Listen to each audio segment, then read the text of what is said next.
예, 이번 주 일요일, 그러니까 내일 모레면 수도권의 거리두기 2.5단계가 시행된 지 2주가 됩니다.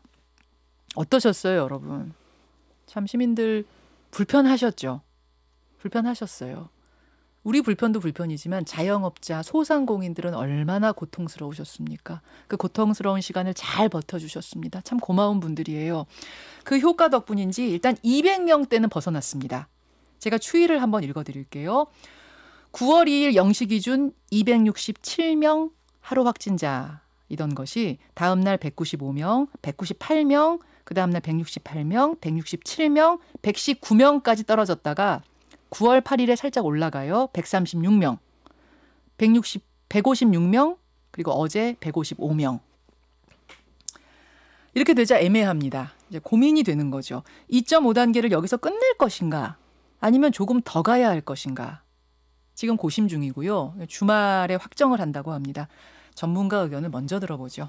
한림대 강남성심병원 이재갑 교수 오늘 스튜디오에 오셨습니다. 어서 오십시오. 네, 안녕하세요. 자, 개인적인 소견입니다. 네. 개인 소견으로 고입니까? 스톱입니까? 일단은 고를 해야 되지 않을까 생각이 좀 듭니다. 고입니까? 예, 지금 여러 가지 이유들이 있는데요. 일단은 환자 수, 확진자 숫자도 지금 많은 것도 문제지만 계속해서 감염 경로가 불분명한 환자가 20%를 넘고 있거든요.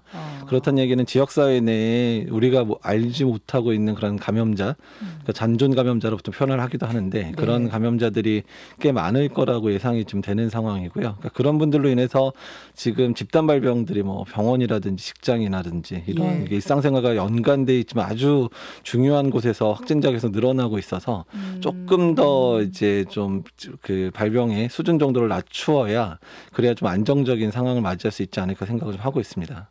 그러면 교수님, 지금 200명대에서 100명대로 떨어지긴 했는데 두 자릿수는 좀 안 가고 있는 이유도 그 감염 경로 불분명한 뭐 이른바 깜깜이 감염 얘기하는 그 숫자가 많아서 그런 거예요? 예, 그렇게 생각하는데요. 왜냐하면 확진자가 한 150명 나왔다는 얘기는 그거의 한 4-5배 이상의 사람들이 아직도 감염이 돼 있다는 상황들. 근데 그게 4-5배가 숨어 있다. 예, 근데 이게 수도권뿐만 아니라 지방에도 이제 그럴 수 있는 상황들이기 때문에 그러니까 그런 분들이 이제 본인이 감염 사실을 잘 모르거나 증상이 가볍다가 그러다가 본인이 있는 곳에서 집단 발병을 일으키고 있는 상황들이 또 여러 군데서 좀 벌어지고 있다 보니까 지금 발병의 양상 자체가 그렇게 좀 깔끔한 발병들이 별로 없습니다 지금.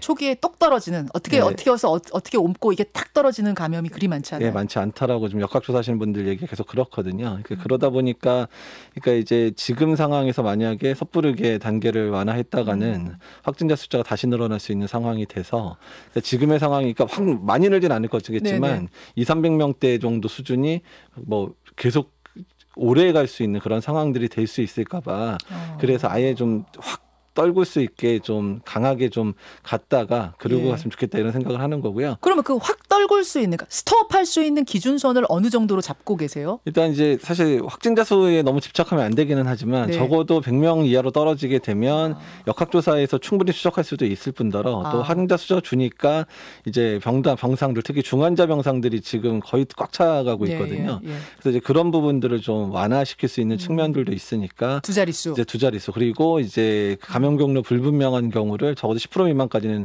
낮춰야 이제 질병관리본부든 아니면 이제 지자체 역학조사관들이 충분하게 추적을 해서 우리가 잘하고 있는 그런 이제 확진이 될 만한 사람들이 빨리 격리되는 이런 상황들을 충분히 만들 수 있지 않을까 생각을 하고 있는 겁니다. 감염 경로가 불분명한 사람, 다시 말해서 어디서 옮았는지 모르는 사람 비율이 지금은 얼마인데요? 지금 20% 계속 넘고 있습니다. 계속 20% 넘어요? 그 어디서 옮았는지 모르는 사람이 한 10% 비율 아래로 떨어지고 동시에 하루 확진자 수가 두 자릿수가 되면 스탑이란 말을 그때는 할 수 있겠다. 네, 맞습니다. 근데 교수님 지금 문자도 많이 들어오지만 경제적으로 너무 어려워하시는 분들이 많기 때문에 사실 그 부분이 저희도 전문가들도 사실은 그래서 계속 이어가자 하기가 사실 힘든 부분이긴 합니다. 그래서 제가 여기서 따져봐야 되는 부분은 2.5단계 연장을 했을 때 잃는 것과 안 했을 때 잃는 것에 무게추를 좀 달아봐야 되거든요. 근데 무게추 달아봐도 고예요. 그러니까 왜 고를 말씀드리냐면 앞으로 좀 추석이 앞두고 있는데 예. 지금의 발병 상황이 통제되지 않고 2, 3주 만약에 유지된다고 생각을 하게 되면 예. 추석까지도 완전히 이제 힘들게 되어지는 상황이고 추석 이후에 한 번 더 증폭될 수도 있는 상황들이 되기 때문에 그러니까 오히려 이런 상황이 불확실하게 길어지는 것 자체가 오히려 경제에는 훨씬 더 타격을 줄 수도 있다는 생각들이 든다는 거예요. 그래서 일단은 언제나 그렇지만 불확실하지 않으면 그러니까 명확하게 네. 확진자가 떨어지는 게 보이고 있다 그러면 이제 경제 재개하기도 좋고 사람들도 심리적으로 이제 조금 나아지겠으니까 이거 활동을 재개할 수 있는데 이러지도 저러지도 않으면 오히려 훨씬 더 사람들이 더 수동적으로 움직일 수밖에 없는 상황이 되니까 더 많은 걸 잃을 것이다. 그럴 수도 있다는 거죠. 그래서 애매할 땐 고다. 예, 맞습니다. 그 말씀. 지금 추석 언급을 하셨는데 제가 제일 걱정되는 것도 추석 연휴예요. 5일입니다, 여러분. 5일간의 연휴. 일단 정부에서는 고향 방문 자제해달라 메시지 냈습니다. 고향 방문 자제하고 이번엔 선물만 보내세요. 네. 경기는 회복돼야 되니까 선물만 보내세요. 이런 캠페인을 하고 있는데 혹시 그 이상으로 뭐가 필요하다고 보세요? 그러니까 지금의 상황을 통제하는 게 그래서 중요한 거거든요. 그러니까 통제가 어느 정도 되면 그냥 정부 차원에서 자제하고 방역의 수치 잘 지키면서 정말 소수만 이제 집에 가십시오, 고향 가십시오 이렇게 얘기할 수 있는 상황이 되는데 만약 지금 상황이 통제가 되지 않아서 숫자가 막 계속해서 된다지 오히려 또 확진자가 늘어나는 상황이 돼버리면 아예 추석 때 아예 정부 차원에서 이동 금지령 뭐 이런 것까지도 고려할 수 있는 상황들이 될 수도 있으니까. 저 그것도 질문드리려고 했어요. 추석 때 고향 가지 마세요 정도는 지금 했습니다만 그 정도가 아니라 아니 고향은 안 가도 놀러 가는 사람도 있잖아요. 고향 안 가, 잘 됐다 놀러 가는 이런 사람도 있을 수 있으니 아예 예전에 중국에서 했던 것처럼 이동 제한령을 5일간만이라도 좀 내리자라는 의견들이 일각에서 나와요. 네, 그렇긴 합니다. 여기에 대한 의견. 일단 그거는 좀 너무 과격하다는 생각은 해요. 왜냐하면 우리 국민들이 지금껏 유행 상황에서 대처했었던 게 자발적인 그런 협조를 통해서 지금까지 잘 하셨거든요. 근데 이제 그게 어떤 그 기준이 그렇다는 얘기예요. 그러니까 자발적인 협조만으로 될 수준 정도면 그냥 이제 자제하시고 특히 노령의 부모님들이 있는 곳에는 방문하지 않는 수준 정도로 끝냅시다. 이렇게 얘기를 할 수 있는데 그게 상황 통제가 안 돼 버리면 확진자가 갑자기 또 막 급증하는 상황이 발생을 해버리면 그때는 이동 제한까지 갈 수밖에 없는 상황이 될 수도 있으니 그 상황 만들지 말아야 된다는 얘기죠. 그래서 사회적 거리두기 2.5단계를 조금 더 하자는 말씀인 거고. 그렇게 다 연결이 되는군요. 그 연휴 기간 중에 여러분 개천절 끼어 있습니다. 개천절이 그 5일 안에 끼어 있어요. 개천절 집회는 애초에 70건 신고가 됐다가 정부가 금지령을 내리자 취소를 꽤 했습니다. 근데 여전히 하겠다는 사람들도 있습니다. 정광훈 목사를 지지하는 8.15 비대위라고 있는데요. 여기에서는 강행 입장을 밝혔습니다. 합법적으로 할 방법을 찾아내서 강행하겠다 이런 건데 이래도 되는 겁니까? 이번에는 어떻든 여러 방법을 동행해서 일단은 열리지 않게 해야 될 것 같고요. 근데 이제 어떻든 간에 지금 또 모이시게 되면 또 고령층들이 사실은 지금 많이 모이시게 될 것 같아서 걱정인데 뭐 저희 병원 사정도 마찬가지지만 70대 이상 3분 입원해 계시고 그중에 2분이 인공호흡기 좀 달고 있는 상태인데 그러니까 지금 대학병원에 거의 모든 대학병원의 중환자실에 인공호흡기 달고 있는 70대 80대 어르신들이 대부분 다 있습니다. 지금 그래서 160몇 명 나오는 분들이 다 그런 분들이거든요. 다 코로나 때문에. 네, 코로나 때문에. 그러니까 그런 상황이기 때문에 이번에 또 만약에 그렇게 해서 확진자가 늘어나게 되면 어쩌면 정말 그런 분들 입원할 때가 부족할 수도 있는 상황이 벌어질 수도 있거든요. 그래요. 그래서 좀 자제를 좀 많이 해주셔야 되지 않을까 생각이 듭니다. 근데 이재갑 교수님, 그 확진자 수가 조절이 되고 있다는 의혹에 대해서 어떻게 생각하세요? 우리 이재갑 교수는 뭐 전문가이시면서 동시에 지금 정부 방역의 시스템의 초기부터 깊숙이 함께 참여하고 계시는 분이기 때문에 제가 이 질문을 드리는 건데 어제 국민의힘의 김종인 비대위원장이 코로나 확진자 수가 어떤 때는 많았다가 어떤 때는 적었다가 이게 정치적으로 조절되고 있는 건 아닌가 의구심을 가지고 있는 분이 많다라고 오늘 뗐어요.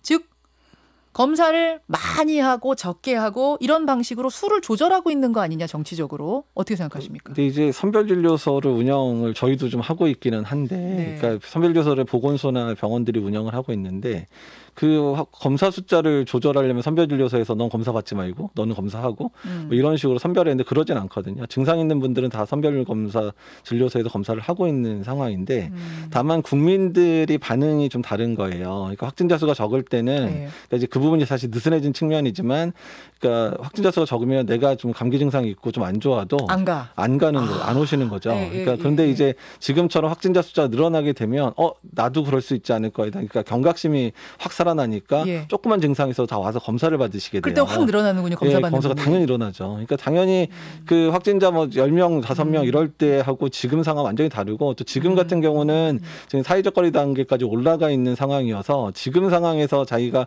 확진이 됐을 때 느끼는 압박감이 훨씬 크기 때문에 지금 거의 대부분 검사를 받으러 오시고 있는 상황이거든요. 그러니까 확진자 수가 늘어날 수밖에 없게 되는 거죠. 하긴 검사 수를 이걸 조절을 하려면 그러면은 여기까지 딱 끊고 여기서부터 가세요 이렇게 해야 되는데 지금 그런 설명을 진료소는 없으니까 못 하는 거죠. 불가능한 거예요.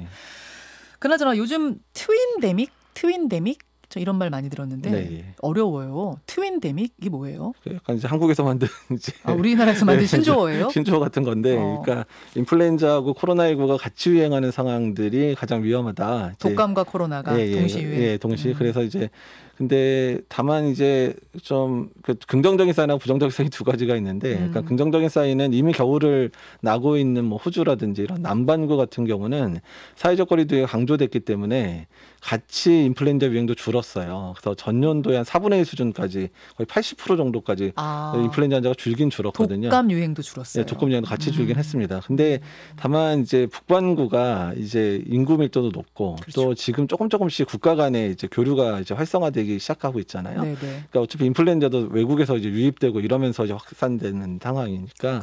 또 북반구는 남반구처럼 적을까? 그러니까 이 부분에서 전문가들마다 의견이 다 다른 거예요. 제가 제일 걱정하는 건 열이 갑자기 나요. 근데 이게 지금 독감 걸린 건지 독감 때문에 나는 열인지 코로나 때문에 나는 열인지 모르니까 일단 코로나 검사소로 갈 거고. 그럼 가뜩이나 검사소에 지금 이 수용 능력이 부족한 상황에서 검사소 미어 터질 거고 이런 방역 시스템이 감당해내지 못하는 거 아니냐. 그 부분이 제일 걱정되는 수준인데, 그러니까 인플루엔자 유행이 그러니까 한참 이제 많이 발생을 할 때 한국에서 11월 한 중순부터 2월까지 한 200만 명에 300만 명이 그 항바이러스인 타미플루 같은 그런 약품을 처방받고 있었거든요. 근데 300만 명이 한 3개월 정도의 이제 호흡기 증상으로 검사를 받으러 오시게 되면 현재 선별진료소 체계로는 감당이 안 됩니다. 그러니까 그래서 사실 이제 그래서 뭐 호흡기 전담 클리닉 이런 거 만들자고 얘기를 했는데 예산적인 문제나 운영적인 문제가 있어서 지금 진행이 안 되고 게다가 의협이랑 사이가 안 좋아지면서 전혀 진행이 안 되고 있는 상황이에요. 그러니까 이렇게 되면 선별진료소에 대한 가중되는 부담들이 있으니까 그래서 현재 질병관리본부, 그러니까 질병관리청이 되는 질병관리청하고 전문가들이 워킹그룹 만들어서 진료 체계를 어떻게 만들 건가에 대한 지금 이제 그 플로우들을 좀 짜고 있거든요.